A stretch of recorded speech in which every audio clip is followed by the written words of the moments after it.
Class 2 তোমাদের এখন তোমাদের গণিত বই নিজে করো 13 3 দাগের বোর্ডের জয় প্রশ্নের অঙ্কটি আমরা করব। প্রথমে অঙ্কটি পড়ে নিই। একই দামের 12টি থান কাপড়ের মূল্য 654 টাকা 48 পয়সা। একটি থান কাপড়ের মূল্য কত? বলেছে 12টি থান কাপড়ের মূল্য বলে দিয়েছে আর একটি থান কাপড়ের মূল্য জানতে চেয়েছে, তাই এখানে অঙ্কটি ভাগ হবে। বোর্ডের দিকে দেখো, বোর্ডে প্রথমে লিখে নিয়েছি গণিতের ভাষায় সমস্যাটি হলো সমান সমান 654 টাকা 48 পয়সা ভাগ 12 সমান সমান জিজ্ঞাসা চিহ্ন। এবারে আমরা সমাধান করব।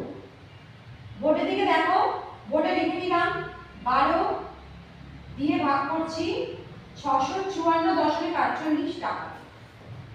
প্রথমে আমরা তাহলে 12 ঘরে নামটা গুনবো। 12 কে 12, 12 দুগুণে 24, 3 12 36, 4 12 48, 5 12 60। 5 লিখলাম এখানে আর 65 নিচে 7 লিখলাম। 65 থেকে 7 বিয়োগ করলে কত হয়? 5 হয়। 5 লিখলাম, এই চারটা নামালাম। এবার আবার 12 ঘরে নামটা গুনবো। 4 12 48, 54 নিচে 48 বসালাম। 54 থেকে 48 বিয়োগ করব। বিয়োগ করে কত পাচ্ছি? 48 ঘর থেকে গোনো 49, 50, 51, 52, 53, 54। 6 হলো বিয়োগ করে 6 লিখলাম। এবার দেখো এখানে দশমিক আছে, এই দশমিকটা এবার এদিকে উঠিয়ে নিলাম আর এই চারটাকে নামাচ্ছি এখানে।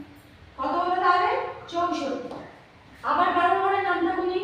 5 12 60, 64 নিচে 60 লিখলাম। 64 থেকে 60 বিয়োগ করলে কত হয়? 4 হয়। 4 লিখলাম, এই 8টা নামিয়ে 4 এর পাশে। কত হলো তাহলে? 48।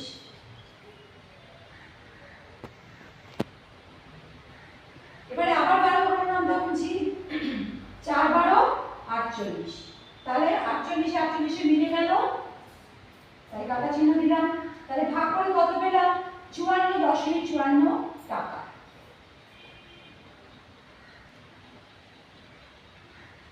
উত্তর কি লিখবো? একটি থান কাপড়ের মূল্য 54.54 টাকা। তোমরা এটাও লিখতে পারো অথবা এটাও লিখতে পারো যে একটি থান কাপড়ের মূল্য 54 টাকা 54 পয়সা। এইভাবে আমরা টাকা পয়সার ভাগ অঙ্ক করব।